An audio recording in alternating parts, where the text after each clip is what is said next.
Hello दोस्तों, आज आपका मेरी किचन में स्वागत है। आज देखो मैं आप लोगों के सामने बर्फ़ी की रेसिपी शेयर करने जा रही हूँ। ये बर्फ़ी खाने में बहुत स्वादिष्ट और बहुत सॉफ्ट बनकर तैयार होती है, जो कि मुंह में जाते ही घुल जाती है। अब ये बर्फ़ी मैंने किस चीज़ से बनाई है, देख लो, देखने में कितनी सुंदर लग रही है। चलो मैं आगे आपको बताती हूँ और रेसिपी बनाना शुरू करती हूँ।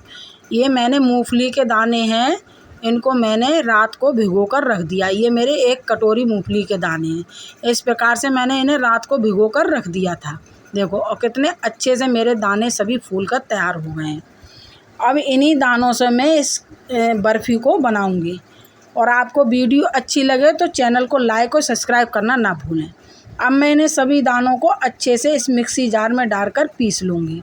आप चाहें तो इन दानों को भून कर भी और छिक्के उतार कर भी इनका पाउडर बनाकर इस प्रकार से भी बना सकते हैं, पर मैं इस प्रकार से बनाती हूँ, उसी प्रकार से आपको दिखा रही हूँ।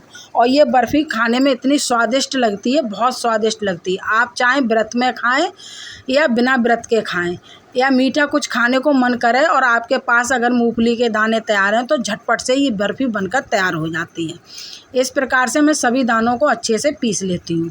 अभी नवदुर्गा चल रहे हैं तो मैंने सोचा चलो व्रत में बना रही हूँ तो आप लोगों के साथ शेयर कर दूँ।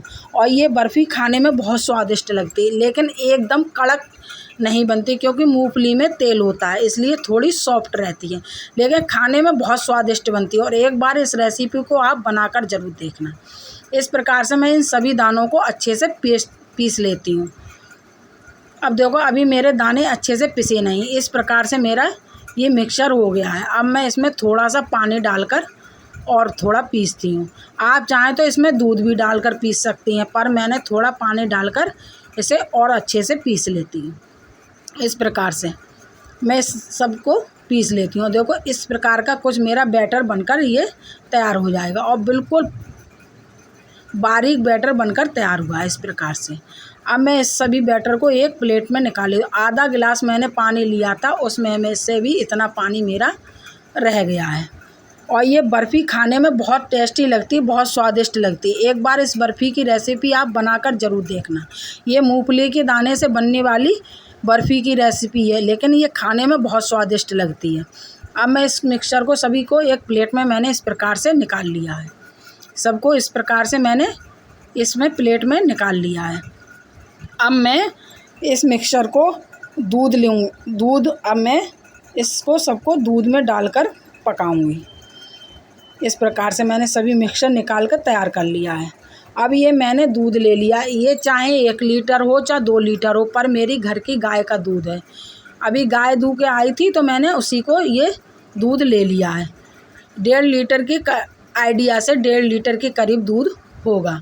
अब ये सब दूध को मैं इस कढ़ाई में डालकर अच्छे से एक उबाल आने तक इसको चलाते हुए पकाती हूँ, इसमें एक उबाल आ जाए अच्छे से। इस प्रकार से दूध को चलाते हुए पका लेती हूँ एक उबाल आने तक, और इसको चलाते रहिए जिससे कढ़ाई में ये दूध चिपके नहीं। और ये बर्फ़ी खाने में बहुत स्वादिष्ट होती है। एक बार इस रेसिपी को आप बनाकर ज़रूर देखना।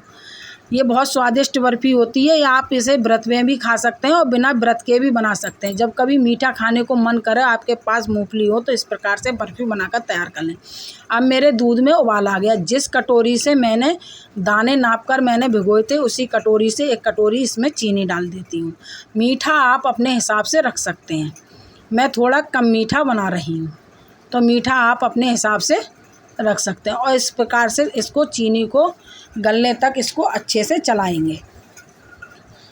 जब ये चीनी इसमें मेल्ट हो जाएगी, उसके बाद में हमने जो दानों को पीस कर लिया है, मूंगफली के दानों को, वो इस मिक्सचर को हम इसमें डाल देंगे, डालकर मिक्स कर देंगे। इस प्रकार से चलाते हुए इस चीनी को हम गला लेते हैं, जिससे चीनी हमारी अच्छे से इसमें मेल्ट हो जाए।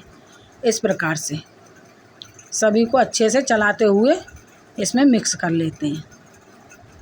इस प्रकार से अब चीनी हमारी इसमें अच्छे से मेल्ट हो चुकी है। अब हमने जो दाने लिए हैं, और एक बार इस बर्फ़ी की रेसिपी को आप ट्राई करके ज़रूर देखना। ये बर्फ़ी खाने में बहुत स्वादिष्ट लगती है और सभी को बहुत पसंद आएगी। एक बार बनाकर ज़रूर देखना। अब हमने जो दानों को पीस कर लिया था, वो इस मिक्सचर को हम इसमें दूध में मिला देते हैं इस प्रकार से, और इसे अच्छे से मिलाकर एक गाढ़ा पेस्ट होने तक अच्छे से पकाएंगे। ये बर्फ़ी बिल्कुल टाइट होकर नहीं जमती, थोड़ी सॉफ्ट रहती है, लेकिन खाने में इतनी टेस्टी होती है, बहुत टेस्टी बर्फ़ी लगती है। एक बार इस बर्फ़ी को आप बनाकर ज़रूर देखना।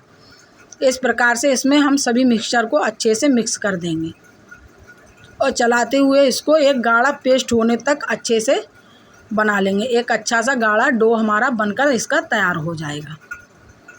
इस प्रकार से देखो हमने इसमें इसको सभी को अच्छे से इसमें मिक्स कर दिया है। इस प्रकार से दूध में अच्छे से हमने मिक्स कर दिया है। आप चाहें तो इन दानों को भूनकर फिर उसका छिक्कल साफ कर कर पाउडर बनाकर इस प्रकार से भी आप बना सकते हैं, लेकिन मैं इसी प्रकार से बनाती हूँ तो आपके साथ शेयर कर रही हूँ। अभी तो नवदुर्गा चल रहे हैं तो मैंने व्रत में ये कतली जमाई थी, तो मैंने कहा लाओ आप लोगों के साथ शेयर कर दूँ। इस प्रकार से चलाते हुए देखो मेरा थोड़ा मिक्सचर अब थोड़ा सा गाढ़ा हो चला है। देखो इस प्रकार का मेरा हो गया है। अभी तो ये बहुत गाढ़ा होना है और झटपट से ये बर्फ़ी बनकर तैयार हो जाती है और खाने में इतनी टेस्टी लगती है। एक बार आप बनाओगे बार बार बनाने का मन करेगा। एक बार इस बर्फ़ी को आप जब बनाकर ज़रूर देखना। ये बर्फ़ी खाने में बहुत स्वादिष्ट लगती है। इस प्रकार से अब इसमें छींटे बहुत आते हैं बर्फ़ी में बनाते समय, तो आप थोड़ी गैस को मीडियम कर लें जिससे आपके हाथों पे चलाते पे छींटे नहीं आए, क्योंकि इसमें छींटे बहुत आते हैं। जब ये गाढ़ा होता है तो इसमें छींटे बहुत आते हैं। इस प्रकार से देखो हमारा मिक्सचर बनकर ये तैयार हो रहा है। अब ये इतना गाढ़ा हो चला है। अब हम इसमें 4-5 हरी इलायची को कूट कर डाल देते हैं। ये हमने 4-5 इलायची हरी ले ली हैं। अब इसको अच्छे से इसे नामदस्ते से कूट कर अच्छे से इसमें डाल देते हैं। इसका फ्लेवर बहुत अच्छा लगता है। आपके पास हो तो डाल दें, नहीं हो तो आप स्किप भी कर सकते हैं। इस प्रकार से अच्छे से कूट कर मैं इसको भी इसमें डाल देती हूँ। और एक बार इस रेसिपी को आप ट्राई करके ज़रूर देखना। खाने में ये रेसिपी बहुत स्वादिष्ट लगती है। और इस प्रकार से देखो मैंने इसको भी इसमें डाल दिया। अब इसे भी अच्छे से मिक्स कर देती हूँ। इस प्रकार से अब इसमें छींटे बहुत आ रहे हैं तो आप मीडियम गैस करके इसको पकाएं अच्छा एक गाढ़ा पेस्ट होने तक, जिससे हमारी बर्फ़ी जमने लायक हो जाए। लेकिन बिल्कुल सख्त टाइट बर्फ़ी ये नहीं जमती, थोड़ी सॉफ्ट रहती, क्योंकि मूंगफली में तेल होता है, इसलिए बिल्कुल टाइट बर्फ़ी बनकर तैयार नहीं होती है। लेकिन थोड़ी सी सॉफ्ट रहती है, जैसे मुंह में रखो तो एकदम घुल जाए, लेकिन खाने में बहुत स्वादिष्ट लगती है। इस प्रकार से इसे चलाते हुए अच्छे से देखो कुछ इस प्रकार का मिक्सचर हमारा बनकर तैयार हो गया है। देखो अब ये इसी प्रकार का मिक्सचर बनकर तैयार हो गया है। अब ये कढ़ाई को छोड़ने लगा है। अब इसे हम एक प्लेट में निकाल कर इसको जमा कर तैयार कर देंगे। इस प्रकार से देखो कढ़ाई को छोड़ने लगा है, लेकिन बिल्कुल सख्त बर्फ़ी नहीं बनेगी, थोड़ी सी सॉफ्ट रहती है, लेकिन खाने में बहुत स्वाद। देखो मैंने सभी मिक्सचर को निकाल कर इस प्लेट में अच्छे से सेट कर दिया है। इस प्रकार से अच्छे से सेट कर दिया है अच्छे से। इस प्रकार अब मैं इसमें थोड़ी मखाने से और इसको सजा देती हूँ। आपके पास जो ड्राई फ्रूट हो आप वो लगा सकते हैं। मेरे पास मखाने और गोला था, थोड़ा मखाना गोला मैंने इसमें भी डाल दिया है। आप चाहें तो डालें, नहीं चाहें तो नहीं।